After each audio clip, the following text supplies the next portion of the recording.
Let's talk companion devices in conferencing rooms. So what we have here is a Neat Bar. And so usually what you do is you set up 2 screens or 1 with a Neat Bar. We could do up to 3 with a Neat Bar Pro. But we also have here on the side a companion Zoom room.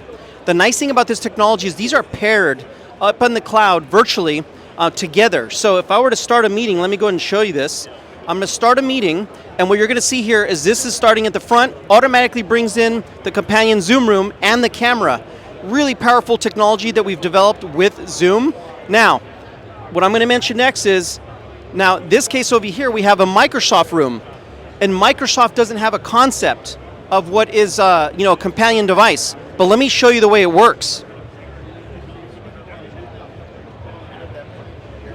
Since Microsoft doesn't have the concept of a companion device, what we've done is we built something called Neat Share. And the nice thing about Neat Share is any one of these apps that I have here, or if I'm maybe just doing a simple PowerPoint, all I got to do is hit start. And what happens here is this shares now onto the main conference room. So the beautiful thing here is that we level up a Microsoft room that doesn't have a companion device with Neat Share. Thank you. Once again, so please visit us on neat.no to learn more about Neat Share and some of the other technologies here.